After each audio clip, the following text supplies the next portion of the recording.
those who watch the channel regularly will know that in addition to collecting core Status Quo records and CDs and everything else, I also like to get solo albums and things that the band have done outside of being Status Quo, no matter what the era is. And one of the collections that I sort of started to build up first was Andy Bown. I was having a chat with someone on a forum around 15-16 years ago, and they told me they had an Andy Bown solo album that they were willing to send me. So they sent it to me, and I have it in my collection. I'll show it to you in another video. And I loved it. I love his eccentric songwriting. I love his kind of different ideas. The fact he's not kind of just one genre. He does disco, he does ballads, he does pop, he does rock, he does a bit of everything. And I know it's not to everybody's taste, but I really like it. And after that, I started learning more about his solo career, and I picked up Comeback Romance, All Is Forgiven. And basically, after Unfinished Business came out, I just stopped. Because, to me, a lot of his records were quite expensive. And that was until the other day, when I was looking on eBay, just doing a little search, just seeing what's out there. And I noticed that somebody was selling 2 Andy Bown albums for $1.99 each. And I thought about it.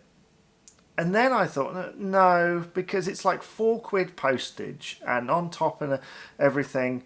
And I was trying to save money and stuff. And then I started looking through their listing, and I saw a bunch of other records that they were selling for like 10 to 50p that I wanted.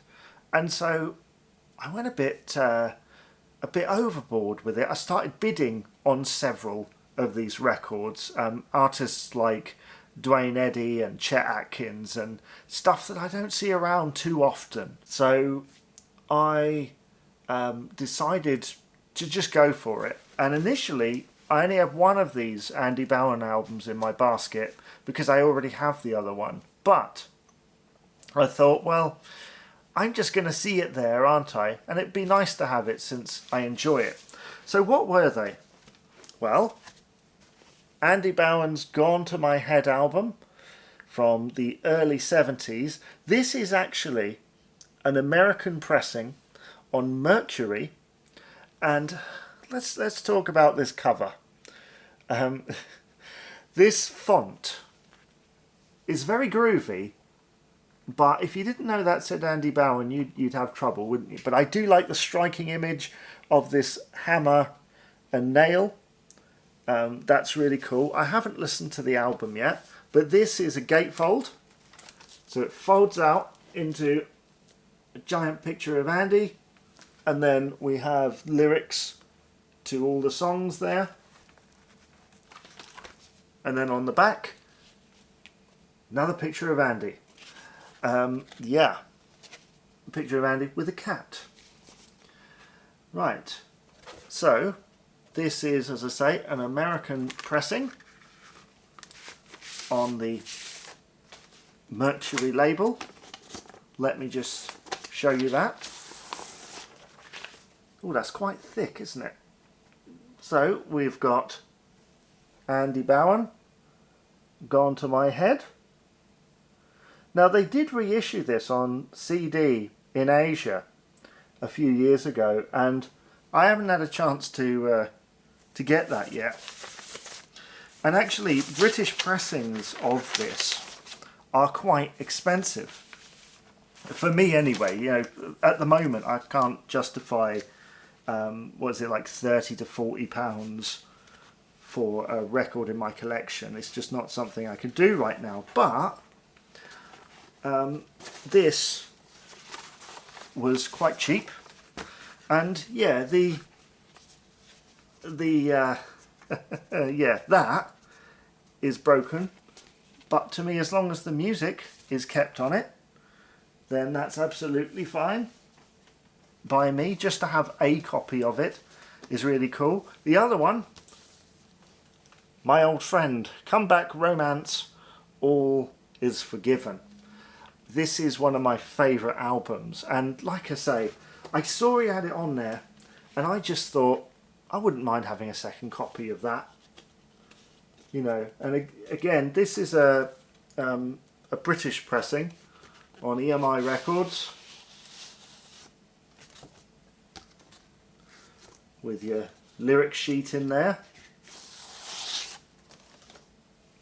and I'm sure you're very familiar with this EMI label which is there.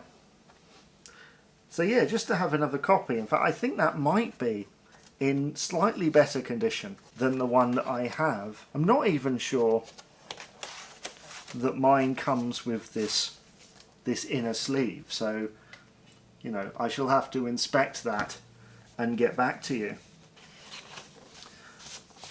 So yeah, these two albums were $1.99 each, and then with another 4 or 5 albums on top of that, it cost me about £5 to post them all instead of £4 for one. So I thought that was a pretty good deal. Have you heard either of these albums before? What is your favourite Andy Bown album or song? Yeah, what's your favourite Andy Bown song? Do let me know in the comments below. I have so many, but it's probably Rock and Roll Baby Blues on the Good Advice album, although I do like Too Good to Last. I also like Nobody's Fool on here, which is really cool. Kind of sounds like an intro to a cop show from the 70s or something. And this image of Andy has been used quite a few times. Specifically, I think isn't it on there's a video on YouTube of his song New York, Satiric and Zany, which uses this image. So yeah, do let me know, and I'll let you know what I think of these in a future video. Thanks for watching. Is there anything else Andy Bown that I'm missing? At the moment, Sweet William, I think, is the only one I haven't got, alongside singles, obviously. How big is your Andy Bown collection? Do let me know in the comments below, and I'll see you again for another episode of the Quo-Cast.